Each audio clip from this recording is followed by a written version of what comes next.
Hello students, कैसे हैं आप सब। तो हिंदी व्याकरण की क्लास में आपका स्वागत है। हिंदी व्याकरण की एक सीरीज चल रही है जहां पर मैं सभी एग्जाम्स के लिए, HTET के लिए, CET के लिए या फिर कोई भी एग्जाम जहां पर भी हिंदी व्याकरण पूछी जाती है उसके मैं प्रैक्टिस क्वेश्चन करा रही हूँ। कॉन्सेप्ट क्लासेस भी मैंने दे दी हैं, प्लेलिस्ट अवेलेबल है, आप जाकर देख सकते हैं। तो आज जो हम करने वाले हैं वो प्रत्यय से संबंधित यहाँ पे क्वेश्चंस करेंगे, प्रैक्टिस क्वेश्चंस करेंगे कि जो भलाई शब्द है, जैसे नंबर 1 पे है भलाई, तो इसमें से कौन सा प्रत्यय यहाँ पर सही लगाया गया है, तो हमें सही प्रत्यय इसमें बताना है। ठीक है, प्रत्यय और उपसर्ग आप जानते होंगे। उपसर्ग होता है जो किसी भी शब्द के पहले लग के उसका मीनिंग चेंज कर देता है, और प्रत्यय होता है जो किसी भी शब्द के बाद में लग के एक अक्षर होता है, जो बाद में एक अक्षर या 2 अक्षर होते हैं जो बाद में लग के उसका मतलब बदल देता है या उसी से रिलेटेड यहाँ पे मीनिंग बताता है। भलाई, भलाई में क्या प्रत्यय आएगा? ई आएगा, आई आएगा, भलाई या लाई आएगा या भला आएगा। क्या आना चाहिए भलाई में? तो भलाई में जो प्रत्यय होता है वो होता है आई। क्या है? आई। भला प्लस आई, ये होता है भलाई, ना कि सिर्फ ई आता। ई का भी तो कोई मतलब नहीं होता ना, तो भलाई इसका हो जाएगा आंसर नंबर सी। इसके बाद है चतुराई। तो चतुराई में क्या आएगा? देखिए, चतुर तो नहीं आएगा क्योंकि चतुर से मिलकर बना है चतुराई, तो चतुर तो कम से कम है ही है। बाद में फिर क्या आएगा चतुराई में? ये आएगा आई। चतुर में आई जोड़ दिया, जिसके बाद ये बन गया चतुराई। इसके बाद है भूखा। तो भूखा किससे बना है? भूख से तो बना है ना कम से कम, तो उससे भूख तो नहीं आ सकता, भूखा तो कोई मतलब नहीं है। भूख तो क्या है? भूख से, भूख में आ ऐड कर दी है, भूख का। ठीक है, ये बन गया, ये हो गया इसका प्रत्यय आ। Number D is the correct answer. इसके बाद है भिड़ंत। भिड़ंत का क्या बनेगा? भिड़ना। ठीक है, भिड़ंत का होता है भिड़ना, मतलब यानी किसी से लड़ना, भिड़ंत जो होती है। तो भिड़ होगा, भी होगा, इन ना ता हो गया, अंत होगा, भिड़ अंत। ठीक है, तो क्या होगा? इसका आंसर होगा अंत, यानी कि जो भीड़ थी ना वो आपस में भिड़ गई और वो भीड़ का अंत होके आपस में मतलब एक तरीके से लड़ाई हो गई, तो अंत। Number D is the correct answer. इसके बाद है प्यासा। प्यासा क्या है कि प्यास से तो बना है कम से कम, ये प्यास से, तो प्यास, प्यासा, आस आएगा, सा आएगा, आसा आएगा या सा आएगा। तो सा, ये तो दोनों सेम सेम दे दिए, तो मेरे यहाँ हिसाब से ना यहाँ पे आ होना चाहिए। क्या होना चाहिए? आ होना चाहिए। 2 बार सा दे दिया है, तो number D is the correct answer, आ आएगा यहाँ पे। ठीक है, प्रत्यय। इसके बाद बिकाऊ। तो बिकाऊ में बिक है, आऊ है, काऊ है या ऊ है? बिक, बिकाऊ में प्रत्यय क्या हो जाएगा? तो बिकाऊ में जो प्रत्यय है वो आऊ जोड़ा गया है, बिक, बिक में आऊ जोड़ा गया है, जिससे ये बिकाऊ बन गया है। बिकाऊ मतलब कोई बेचने योग्य चीज़।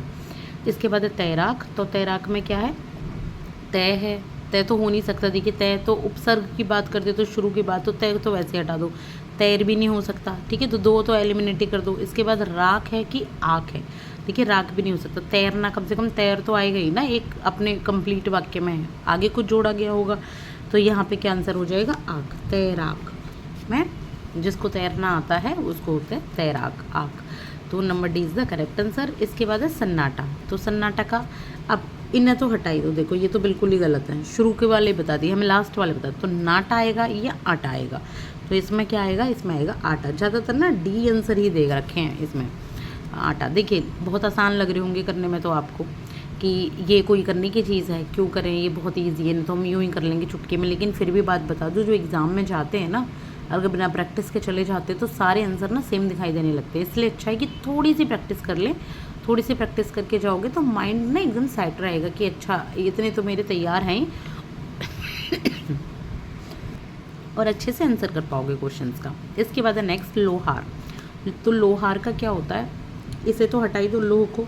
ठीक है, आरा होगा, आरा, आ की मात्रा तो कहीं है भी नहीं, आरी होगा, ये भी नहीं है, तो सीधे सीधे आर बचा। 9 का भी नंबर डी। इसके बाद है 10। इसका है 10 में मिलान। तो मिलान का आना, आनी, आने कुछ नहीं है, आन, मिलान। इतने ईजी नहीं आते हलवा क्वेश्चंस। इसके बाद है चढ़ाव। तो चढ़ाव का चढ़ और चढ़ा तो हटाई दो, ये तो शुरुआत वाले हैं। ठीक है, आव होगा या सिर्फ वाह होगा? तो क्या होगा चढ़ाव में? थोड़ा सा कोशिश करें तो देखिए, आव होगा चढ़ाव में। क्या होगा? आव इज द करेक्ट आंसर। इसके बाद है लगाव। तो लगाव का क्या होगा? लग तो हो नहीं सकता, ठीक है, आव हो सकता है, कि गाव हो सकता है, अब भी नहीं होएगा क्योंकि अब में तो कोई मात्रा नहीं आ रही, बल्कि यहाँ लगाव बोला गया है। तो आंसर क्या हो जाएगा इसका? बहुत ही सिंपल है, आव। नंबर सी इज आव। लिखावट, लिखावट में लिखा तो हटा दो, अब वट हुआ या आवट हुआ, बताइए लिखावट में वट की आवट, तो आवट हुआ। आवट का क्या मतलब होता है? आना, मतलब लिखना आना, तो लिखावट इस तरीके से। तो आंसर क्या है इसका? Number D. Number D is the correct answer. इसके बाद है क्वेश्चन मिलावट। तो मिलावट में क्या है? वही मिलना और आवट, तो इसमें भी आंसर हो जाएगा आवट। मिठास में क्या होगा? मिठास, आस, किस्सा, सिर्फ प्रत्यय क्या होगा मिठास में? तो जो प्रत्यय हो जाएगा मिठास में वो हो जाएगा आस। ठीक है, मीठे में आस और ऐड कर दी, तो मीठा में आस ऐड करके मिठास बन गया। चिकनाहट, चिकना, चिकने में किस चीज़ की आहट है? चिकनाहट, तो ये आंसर क्या हो जाएगा इसका? इसका आंसर भी नंबर डी आहट ही हो जाएगा। इसके बाद है सड़ियल, से यानी कि सड़ा हुआ कोई चीज़, तो इसमें जो आंसर है सड़ियल में ये ईयल होगा। ठीक है, थोड़ा सा इसमें कन्फ्यूज़न हो सकती है, देखिए रियल तो नहीं हो सकता, सड़ भी नहीं हो सकता, तो ये तो बिल्कुल भी नहीं है क्योंकि ये शुरू में ही आए हुए हैं। यल, यल लगो तो क्या ऐसे सड़ी सड़ा कुछ होता है? ईयल होगा। ठीक है, थोड़ा मीनिंग ना ऐसे ही आता है कॉम्प्लेक्स सा निकल के। इसके बाद है मरियल, तो मरियल में मरी तो होगा नहीं, या तो यल होगा या ईयल होगा, बताइए क्या होगा? मरियल में ईयल होगा, यल नहीं होगा, ईयल होगा। नंबर 18 का number D is the correct answer. इसके बाद है नेक्स्ट गडरिया। अब इसका मुझे आप बताओ गडरिया का क्या है आंसर? तो गडरिया का गढ़ है, या है, रिया है या फिर या है? तो गडरिया का है यहाँ पे, बताइए क्या है? गडर रिया, यानी गडरिया, ये जो भेड़ों को चराने वाले जो लोग होते हैं तो कहते हैं, तो इसमें इसका आंसर इया है। ठीक है, प्रत्यय क्या है? इया।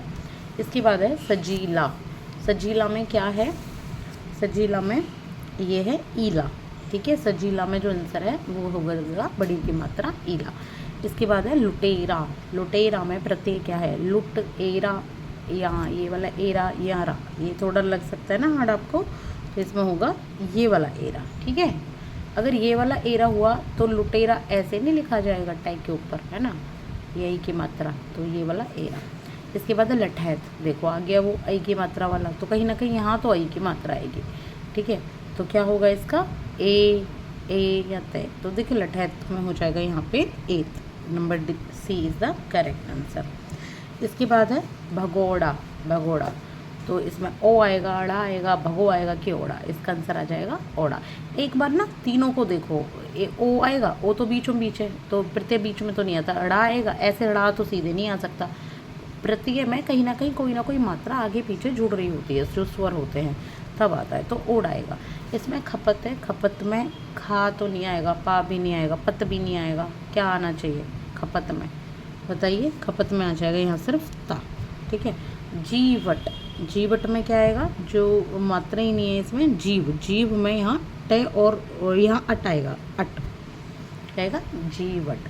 तो ये रहे अभी प्रत्यय से संबंधित कुछ क्वेश्चंस। आगे की क्लास में मैं आपको जो कराऊंगी, मैं एक बार उसके बारे में आपको बता देती हूँ, वो मैं आपको कराऊंगी मुहावरे, और मुहावरे से रिलेटेड मैं आपको कुछ बहुत अच्छे अच्छे क्वेश्चंस कराने वाली हूँ, जो आपकी बहुत अच्छे से तैयारी हो जाएगी अगर नहीं हुई है तो stay connected, keep watching. Thank you so much, like and subscribe. Thank you.